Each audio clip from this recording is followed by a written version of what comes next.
conferencia de prensa, mis amigos, fue de preguntas y respuestas. Muy buena, por cierto. Son buenas. Es muy buena la dinámica cuando hay preguntas y respuestas, porque los periodistas, pues, hacen las preguntas que quieran y el presidente las responde. Y soy enfática en esto. Pareciera que estoy como diciendo algo que ya sabemos, porque, pues sí, estoy diciendo algo que ya sabemos.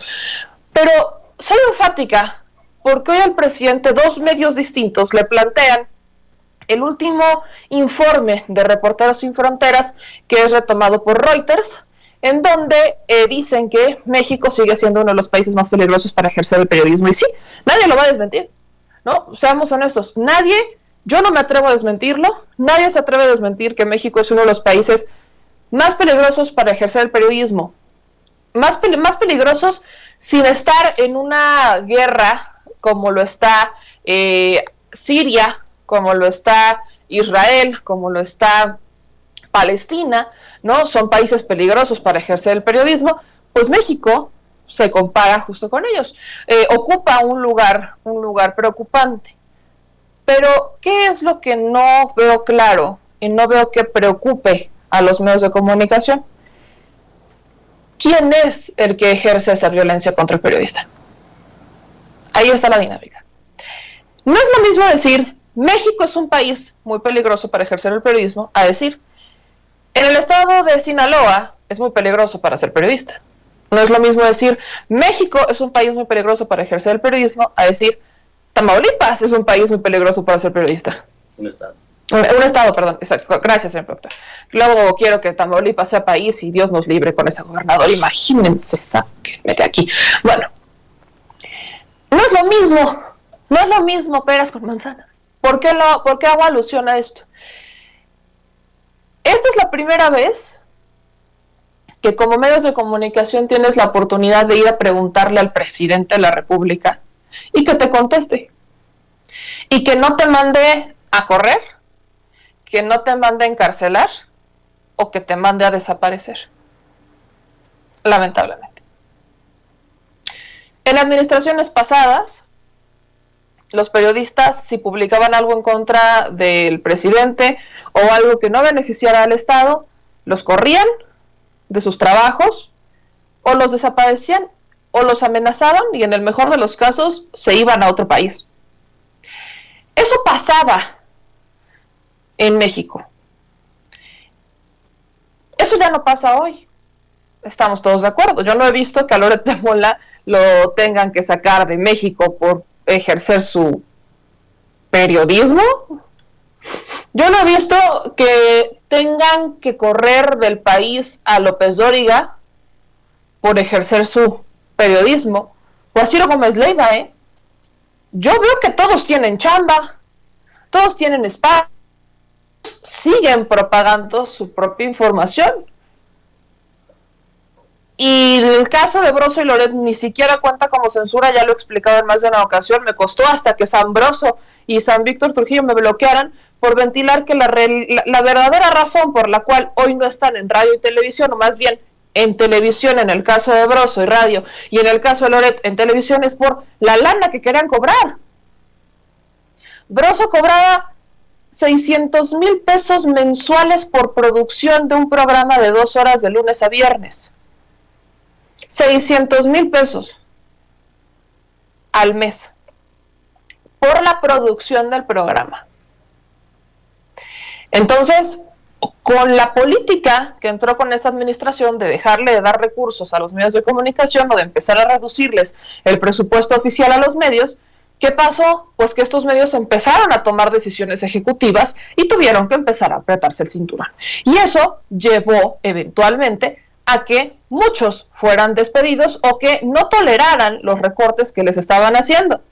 Y en el caso de Broso y Loret, pues terminaron en un medio patrocinado por políticos del PRD, como financiados desde Silvano Aureoles, y hasta de Roberto Madrazo. Entonces, bueno, creo que no hay que ser tanta matemática para entender cómo es la dinámica con los medios de comunicación. Pero ¿qué no se reporta? No se reporta el peligro que tienen los periodistas de abajo, los que están en los estados, los que están en los municipios, periodistas que muchas veces no tienen foco de medios nacionales, Ahí está el tema. Y eso también involucra artículo 19 y es lo que decía. Yo no he dicho que artículo 19 no haga su chamba, claro que la hace. El tema es que solamente protege a aquellos periodistas que se sienten amenazados y que tienen algún tipo de colaboración en medios nacionales. Nada más. ¿Por qué? Porque ahí se enteran. Y ese es el problema. Los reportes de estos de artículo 19 y de Reporteros Sin Fronteras se basan en lo que publican los medios nacionales. Nada más.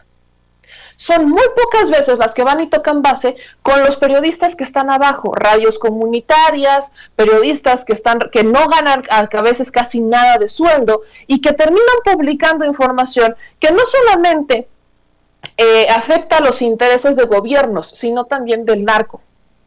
Entonces hay que hacer una diferencia en el tema. ¿Qué otra cosa no he visto que reporten? El presupuesto que reciben los medios de comunicación por parte de los estados, y que cuando alguien se sale del corral de este presupuesto y empieza a publicar cosas que no le competen, que no le importa, que no le convienen, al gobierno que está soltando la lana, entonces se vuelven enemigos del gobierno. Ahí está el tema.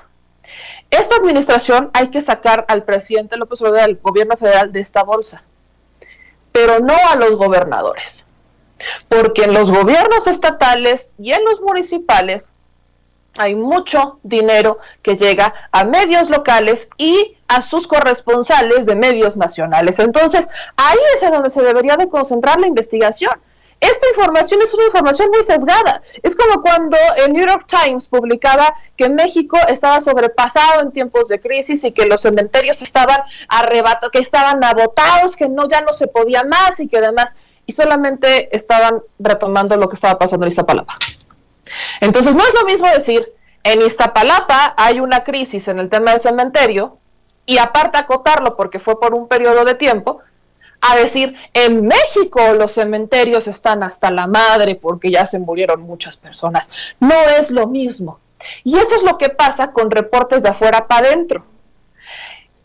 ¿Qué pasa de adentro para afuera? Lo que deberíamos de estar teniendo son análisis al interior del país de cómo está la situación en los estados. Pero, ¿se atreverán los medios de comunicación a informarlo? No lo creo. Así que vamos justamente a darle sentido a esto que les estoy diciendo, porque pareciera que no hay una dinámica completa de lo que se menciona y no hay un panorama completo de lo que se menciona en la mañanera. Vamos a ver y escuchar primero.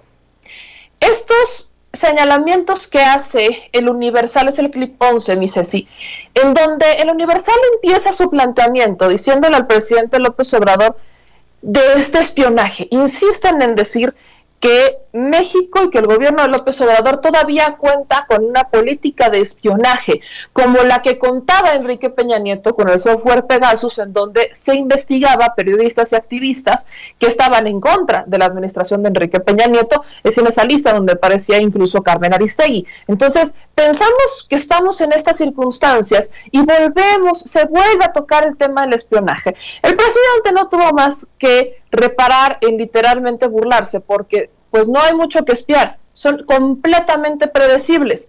El mismo presidente ha dicho, yo ni siquiera leo ya el Universal y ya sé qué dicen. Nosotros propiamente sabemos, hacíamos la terna. ¿Qué medios van a aparecer en el quién es quién de las mentiras de la semana? El Reforma, el Universal. ¿Y cuál es la vertiente de esta dinámica? Que no tienen presupuesto ya, porque les recortaron el presupuesto para invertir en periodistas, en reporteros. ¿Qué hacen? Tienen redactores que solamente están retomando lo que hay en redes sociales y que con tal de pagarles menos, olvidan las credenciales que deben de tener estos reporteros y estos redactores, y simplemente quieren gente que sepa escribir porque tiene manos. Entonces, vamos a ver, escuchar este clip número 11 de lo que ocurre en la mañana, por si usted no lo vio. Conocer su opinión acerca de estos señalamientos que ha habido en los últimos días acerca de espionaje que ha habido a columnistas, a periodistas que son críticos de su gobierno. ¿Usted alguna opinión? Se señala al subsecretario de Seguridad acerca de estos espionajes. Conocer su opinión. Pues que es falso. Ya hablé ayer de que vamos a tener una sección de quién es quién en las mentiras de la semana, y aquí vamos a dar a conocer. Ya hasta la puedo inaugurar. A ver, ¿por qué no la pones la noticia y la inauguramos? Porque ya ven cómo parece coro, se ponen todos de acuerdo para cuestionar al gobierno sin pruebas. El Universal, miren, espionaje a periodistas es para amedrentarlos. Falso. Nada más que va a ser cliente el Universal de la sección. ¿A quién supuestamente se le investiga, se le espía? Pues a casi todos, de acuerdo a la nota, porque todos están en contra nuestra. Loret de Mola, ¿quiénes son? Héctor de Mauleón, Loret de Mola. A ver, ¿pero dónde está la lista? Vamos a leerlo.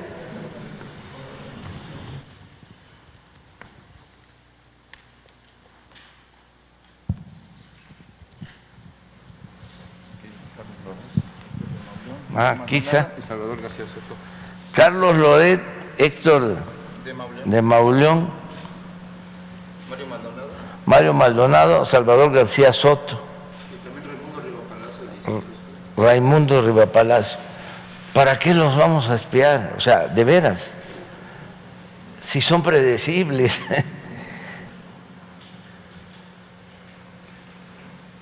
Primero, nosotros tenemos principios, tenemos ideales, no somos como ellos, ni como sus jefes. No vamos a espiar a nadie, nunca lo hemos hecho. Y segundo, ¿qué sentido tiene? ¿Qué caso tiene? Si ya sabemos que están en contra de nosotros. Les digo algo con toda franqueza, no leo una columna de estos señores porque no hace falta. No leo una columna de estos señores desde hace 2 años.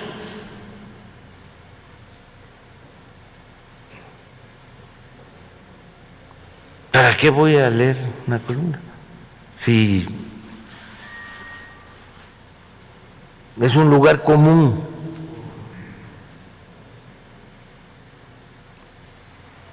Entonces no tiene ningún sentido presidente, estar pensando en que los vamos a espiar. Entonces, falso.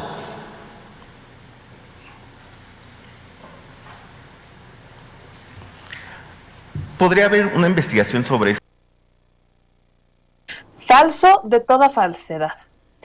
¿Quiénes son los columnistas? Los mismos de siempre. Raimundo Rivapalacio, quien en su momento había dicho que el presidente estaba súper enfermo, que se iba a morir y que estaba en cama y que no sé qué. Bueno, a Raimundo Rivapalacio creo que le tendría, vaya, no creo, estoy segura que Raimundo Rivapalacio estaría muy agradecido de tener la salud que tiene el presidente López Obrador, la neta. La neta. Cualquier persona en esta República Mexicana estaría bastante agradecido con tener no más la mitad de la condición física y de la salud que tiene el presidente López Obrador, que si bien podrá no ser atlético, ¿no? Como decían, ¿no? Que Enrique Peña Nieto porque corría mucho, que es bastante cuestionable en realidad, pues el presidente López Obrador, véanlo, desde las, ¿qué se despertará? A las 5:30 de la mañana, 5 de la mañana, hasta desde las 4.